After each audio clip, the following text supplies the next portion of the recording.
সন্ধ্যার আলো আধারিতে ২৪ মে ২০০১ মিয়ানমারের সীমান্ত শহর মংড়ুর পথে পা রাখার সঙ্গে সঙ্গেই আমার নাক, চোখ, কান আর হৃদয় অচেনা এক আবেগে ভরে উঠল। যেন বহুদিনের শোনা কোনো রূপকথা হঠাৎ বাস্তব হয়ে সামনে দাঁড়িয়েছে। নাফ নদীর ওপারে টেকনাফ আর তার ঠিক বিপরীতেই মংড়ু, বার্মার পশ্চিম সীমান্তের এক পুরনো শহর।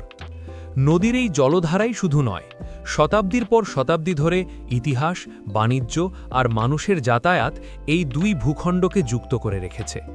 কখনো সেই যোগাযোগ ছিন্ন হয়েছে, কখনো আবার নিরবিচ্ছিন্নভাবে প্রবাহিত হয়েছে মানুষের চলাচল। ব্রিটিশ শাসনের বহু আগেই চট্টগ্রামের সঙ্গে মংড়ুর যোগাযোগ ছিল।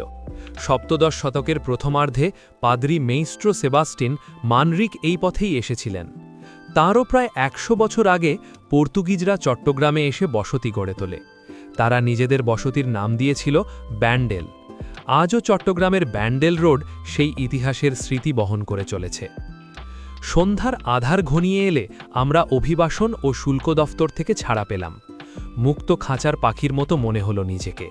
এই পথে আসার আনন্দ ছিল অন্যরকম, কারণ সামনে আরাকান রাজ্যের ধ্বংসপ্রাপ্ত প্রাচীন রাজধানী ম্রাউক-উ। একসময় আরাকান ছিল বার্মা থেকে আলাদা একটি স্বাধীন রাজ্য। উত্তরে ফেনী নদী থেকে শুরু করে দক্ষিণে আন্দামান সাগরের কাছাকাছি বঙ্গোপসাগরের পুরো উপকূল জুড়ে ছিল তার বিস্তৃতি। সেই রাজ্যের রাজসভায় দৌলত কাজী, আলাওলের মতো কবিরা সাহিত্য চর্চা করেছেন। ইতিহাসের সেই পাতাগুলো যেন চোখের সামনে ভেসে উঠছিল। ছেলেবেলা থেকেই চট্টগ্রামের পাশে অপরূপ এক দেশের গল্প শুনে বড় হয়েছি, মিয়ানমার। গল্পগুলো এতদিন রূপকথার মতো মনে হতো। আজ সন্ধ্যার আলো ছায়ায় সেই রূপকথাই বাস্তব হয়ে উঠল। অন্ধকার প্রায় গাঢ়, আকাশে মেঘের ফাঁক দিয়ে শুক্লপক্ষের চাঁদ উকি দিচ্ছে। কাঁধে আর হাতে ঝোলাঝুলি নিয়ে শুল্ক অফিসের চৌহদ্দি পেরিয়ে কিছুদূর যেতেই বাঁদিকে বড় বড় রেস্তোরাঁ চোখে পড়ল, প্রায় জনমানবহীন। ডান দিকে মোড় ঘুরতেই দেখা গেল এক মিয়ানমার কুমারী পানীয় নিয়ে বসেছে, একেবারে ঝুপড়ি দোকান। তার পাশেই আরেকটি ছোট দোকান। এরপরই শুরু হয়ে গেল বাড়িঘর আর দোকানের সারি। পথে নেমে পড়েছে তরুণ তরুণী, নারী পুরুষ। চারপাশে কলহাস্যে মুখর রঙিলা যুবতী আর তরুণরা। কেউ বাড়ির সামনে দাঁড়িয়ে, কেউ দোকানের বাইরে আড্ডায়। মিয়ানমারের সবাই লুঙ্গি পরে। মেয়েদের পরনে লুঙ্গি আর ঝলমলে ব্লাউজ বা গেঞ্জি, চুলে ফুল গোজা, চিরুনি আর রিবন ফিতের সাজ। চোখে পড়ে এক ধরনের স্বাভাবিক সৌন্দর্য। পাশ দিয়ে একটা পাইকা চলে গেল, ৩ চাকার যান, অনেকটা আমাদের রিকশার মতো। মোটর বাইকের পাশে বাড়তি চাকা লাগিয়ে কেরিয়ালে মানুষ বসে। সারা মিয়ানমারেই রিকশার বদলে পাইকা। স্থানীয় মুসলমানদের হাতে এই যানবাহনের দখল। মংড়ুর বড় অংশও তাদের হাতে। হিন্দুরাও আছে। এরা মূলত চট্টগ্রাম থেকে আসা মানুষ, বহুদিন ধরে এখানে বসবাস করছে। ইউনাইটেড হোটেলে পৌঁছে হতাশ হতে হলো। জায়গা নেই, আগে আসা লোকজন সব দখল করে নিয়েছে। প্রায় অনাথের মতো বোচকাবুচকি নিয়ে নতুন হোটেলের খোঁজে বেরোলাম। যে হোটেল পেলাম তার অবস্থা শোচনীয় বললেও কম বলা হয়। বেড়ার ঘরের দোতলার মাঝ বারান্দায় বসেই বুঝে গেলাম এটা চতুর্থ শ্রেণীর হোটেলও নাও হতে পারে। কাঠের মেঝে, কাঠের দেয়াল, বিছানার তোষক এমন উঁচু নিচুন যেন চষা জমি। মশারিতে নানা রকম উৎকট দুর্গন্ধ। মাথার উপর পাখা আছে, কিন্তু রাত ৯টার পর বিদ্যুৎ থাকবে না। শেষমেশ ফ্যান ছাড়া ঘর নিলাম। এমনিতেই রাতে ফ্যান সহ্য হয় না, আলোও থাকবে না। সব মিলিয়ে এক অদ্ভুত রাত। এক মাঝবয়সী সুন্দরী রমণী আমাদের প্রায় টেনে নিয়ে যেতে চাইছিল তার রয়্যাল রেস্তোরাঁয়। ইউনাইটেড হোটেলে যারা উঠেছে তারা নাকি অন্য এক মুসলিম রেস্তোরাঁয় খাচ্ছে।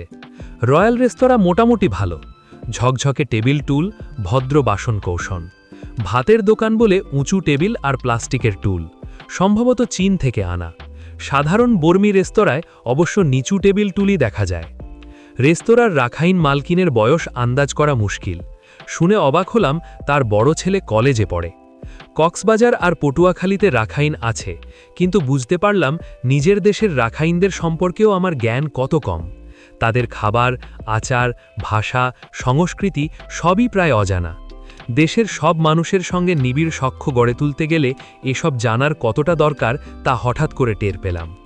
রান্নাঘর থেকে ছুটে এলো এক বাঙালি মেয়ে, লুঙ্গি আর কোমর ঢাকা ব্লাউজ পরা। চট্টগ্রামী ভাষায় অনর্গল কথা বলতে লাগল। নাম ঝর্ণা, পূর্বপুরুষের বাড়ি চট্টগ্রামের রাউজান। ওর মতো আরেকজন বাঙালি মেয়ে রান্না করে। চেহারা আর শরীর দেখে গরিব ঘরের রোগাপটকা নারীর ছাপ স্পষ্ট। পোড়া লঙ্কা কোচলে নুন তেল দিয়ে ভর্তা বানালো, সঙ্গে দিল কচি লেবু পাতা। খাসি চট্টগ্রামের স্বাদ। আসলে চট্টগ্রামের বড়ুয়ারাই এই খাবার ওদের কাছ থেকে নিয়েছে। চাকমা মারমারাও ধানি লঙ্কা পুড়িয়ে নুন আর পেঁয়াজ দিয়ে ভর্তা করে। এভাবেই অখ্যাত হোটেলে একটি রাত কেটে গেল। 25 মে, দ্বিতীয় দিন। মহাথেরোর সঙ্গে মংনুর প্রধান সড়ক ধরে হাঁটছি। দুপাশে বাড়ি, বাড়ির নিচে দোকান। গতরাতে বৃষ্টি হয়েছিল। ভেজা পথ, গাছের পাতা চকচক করছে নতুন ধাতব টাকার মতো। বৃষ্টি শিরিষ, আম, কাঁঠাল, কৃষ্ণচূড়া সবই আমাদের দেশের মতো।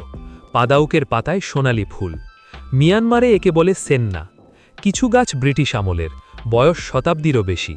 পাইকায় এক বোরকা পরা মহিলা, মাথায় ছাতা। ছবি তুলতে যেতেই ছাতা দিয়ে মুখ আড়াল করল। হাঁটতে হাঁটতে সেইজার সেতু পার হলাম। নদীর নাম সুধার ডিয়ার। এপারে মংড়ু, ওপারে সুধারপাড়া, একটি মুসলিম গ্রাম। সেতুর কাছে ছোট বাজার। কয়েকজন মাছ বিক্রি করছে, তরিতরকারি সাজানো। চিংড়ির দাম আমাদের তুলনায় পানির মতো সস্তা। নদীর উজানে বিলে চিংড়ির ঘের দেখা যায়। চায়ের দোকান থেকে লোকজন কৌতূহলী চোখে তাকাচ্ছে। মিয়ানমারে প্যান্ট পরা মানুষ খুব কম। আমরা প্যান্ট পরেছি, পুলিশ ছাড়া বাকি সবাই লুঙ্গিতে। লুঙ্গি, ফুঙ্গি আর প্যাগোডা, এই তিনেই মিয়ানমার।